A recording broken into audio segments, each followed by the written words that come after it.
Hi everybody, this is Joey back with another video. This video is going to be focused on your career. It's going to be focused on talking with your manager or your manager's manager. I have the great privilege of managing several teams and having the opportunity to interact with a variety of employees. And over the last couple of months, I've done some skip level meetings with members of my staff, and I wanted to do a primer, give some notes to people who may see this video, or maybe people in my own organization, on just how to have one-on-one with your boss, or how to do a skip level with your boss's boss. And those are two different things, and we're going to get into the differences and the type of cadence and the type of conversation that you should have when you have such an opportunity. Apparently I'm getting a reputation for doing really long-winded videos, so I'm going to try to keep this one short, clean, and simple. In situations where you're having a one-on-one with your direct supervisor, this should feel comfortable. This should be a comfortable meeting. It should not be scary. It should not be something that you are dreading. Generally, weekly or a bi-weekly meeting. See, I always get confused on bi-weekly. It's every 2 weeks.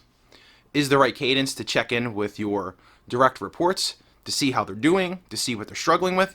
And if you are speaking to your manager, you should have a general checklist of things that you want to cover with them to keep the meeting moving forward and positive.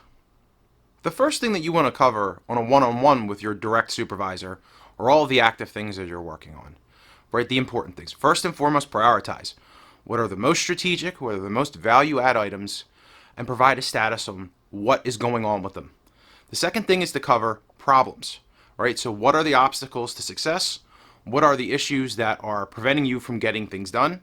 But don't just present it as a problem. Don't just say, hey, I'm not getting this done because of X.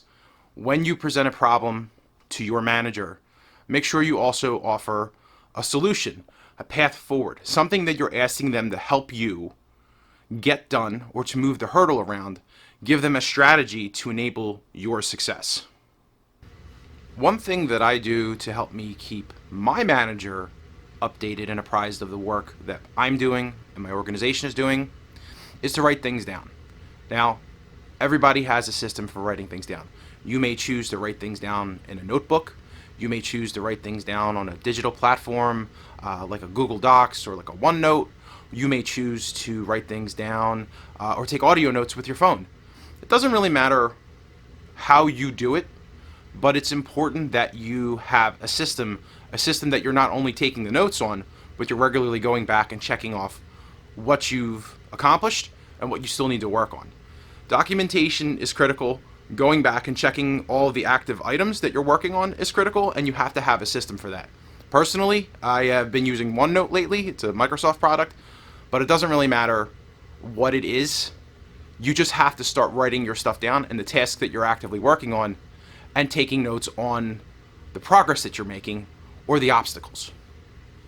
For those of you that really do like to write things down, but you lose the scraps of paper or things get out of control, there's a product out there called Rocket Book or Rocket Note. No, it's Rocket Book. And they're sort of like these plasticky pages, and they have special pens, and you can scan your notes. It'll do like an OCR scan, and it'll actually transcribe them for you too.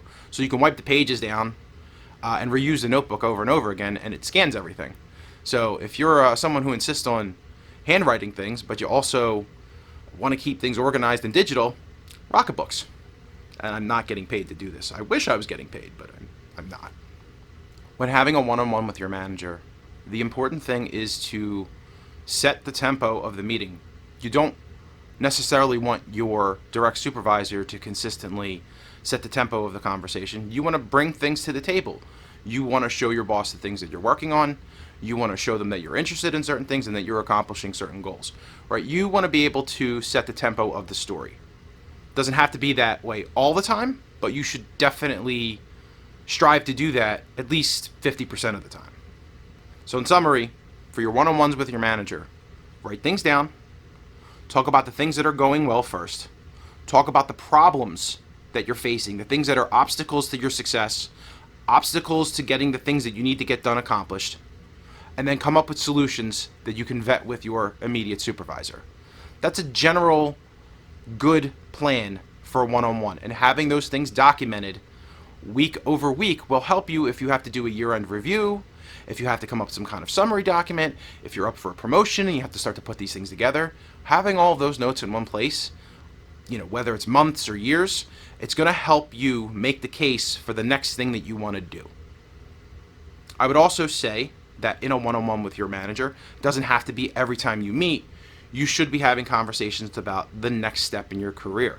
You should think about a way to frame that conversation, whether you want to move up in that specific organization, in your specific role, or if you're starting to manifest interest in other areas where your immediate supervisor could potentially help you develop skills. So over time, you may have an opportunity to slide over somewhere else, and you're a viable candidate for that. Right? Those things don't happen overnight. And if your immediate supervisor is aware of those desires, aware of those needs to do something else or wants to do something else, it certainly helps to know those things, and they can steer you in the right direction. If you have a good manager, right? If you're thinking while I'm saying this to you right now, like, oh, my boss would not react to that well, that is a different conversation for a different video. But any normal, decent boss is going to want to help you do the things that you want to do in your career. Most jobs, right, and we're talking about corporate America here, you're not going to be in the same role, in the same job forever. People move, your bosses move, you move. You don't work together forever. You're lucky if you have 5 years together. That's a long time. So, yeah, have a strategy. Talk it out. Work these things out so you can make the next step if you're interested in doing something different. Before I move on, there's one other thing that I forgot to mention. Also, ask about how your company is doing. Things that are strategic for the company. We have a tendency in our day-to-day jobs to get very focused on the individual tasks that we're doing. But at the end of the day, you might be in a situation where the thing that you're doing doesn't necessarily tie to like what the general corporate strategy is. Like you're filling a function, like you're an accountant, or you're an IT, you're making sure the servers are staying up. You may forget that you work for a company that's doing something specific. So it's good to have those broader conversations with your boss so you can tie in what you're doing to the company's bottom line. Does that have to be every time you meet with your boss? No. But, once every 6 months, try to have that conversation with them so you understand where you fit into the bigger picture. So the second part of this conversation is when an employee has an opportunity to skip over their manager and go to their boss or their boss's boss, a skip level meeting. Now those are generally a little bit different because they don't happen on a regular basis most likely or on a frequent cadence. You may have a skip level quarterly, maybe once a year, depending on the level of manager. And what I have found in recent experiences, it's probably intimidating for the employee. So the first and foremost is don't be intimidated. If someone is trying to do a skip level, as a manager, when I offer a skip level to an employee, I'm not doing it to scare them. I genuinely want to get to know the person. So that's really the first piece of this conversation. Make sure that your personality comes out. Make sure that the person that you're talking to as the employee understands who you are, understands your personality, the things that you like. It's an opportunity to get to know somebody on a personal level, and that's usually the way that I frame out skip levels right out of the gate. What's going on with you? How are you doing? Recently, because of COVID, it tends to get a little bit more personal. How are you doing being stuck in the house? Things are opening up now, thankfully. But, you want to make sure that people are doing okay. And all things considered, from a job perspective, you're doing what you can to make them feel fulfilled and happy in their job. So from a manager's perspective, the skip level is not designed to be scary. It's really getting an opportunity to speak to an employee that we may not have face-to-face interactions with every day. And we're starting to get a feel for where the employee is, what they want to do.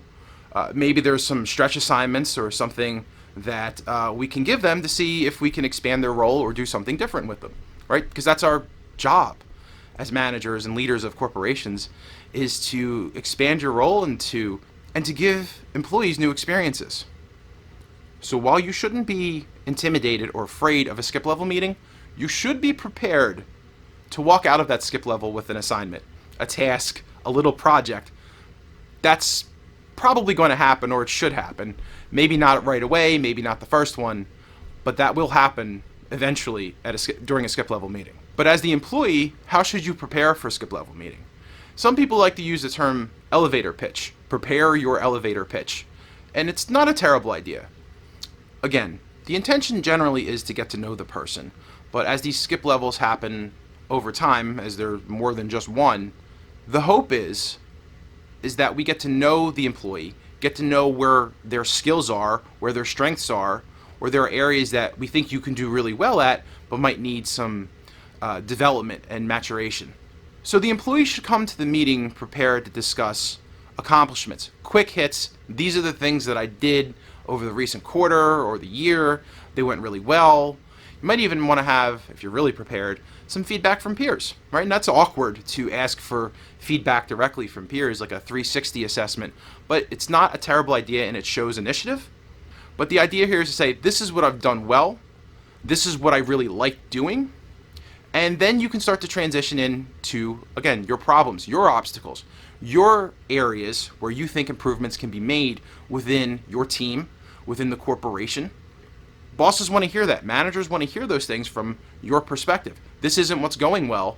Hey, this is my suggestion. Again, anytime that you are presenting a problem to a leader or to a supervisor, always offer a potential solution. They don't have to take the solution, but it's the intention that you thought things out, and it's not just identifying a problem. It's, hey, I thought of a way to potentially address it. And hopefully, the intention of the entire conversation is that the two of you can come together and start to work on something that will work. You take the manager's perspective and their experience and the ground level view of the employee, and you have a good combination. For a skip level meeting, the one thing you absolutely do not want to do is come unprepared. You should have questions at a minimum. You should want to use that time to your advantage. It is an opportunity for you to get to know your leader. It is an opportunity for you to ask them questions. It's an opportunity for you to convey your successes. So don't pass up opportunity. Take advantage of it. And I know that can sound somewhat calculating, right? That sounds like every time you have an interaction with a leader, it has to be this opportunistic situation. It really doesn't. Because like I said, from my perspective, first and foremost, I want to get to know the people that work for me. I want to get to know where they want to go. Can I put them in a situation where they'll be happy and we can expand their skill set, right? So it's a mutual situation, and those things can be conveyed in a casual way. At the end of the day, we're all humans. We all fill a function, we all fill a role, we're all coworkers, right? So we have sort of a common human experience that we're trying to make everybody's day and lives better and easier. I know that sounds very sunshine and rainbows, but it really is the truth. And I'm not a sunshine and rainbows person. I'm pretty grizzled. But there are basic tenets. If you treat people with respect, if they treat you with respect, and we're all being forthcoming with each other, generally good things will happen.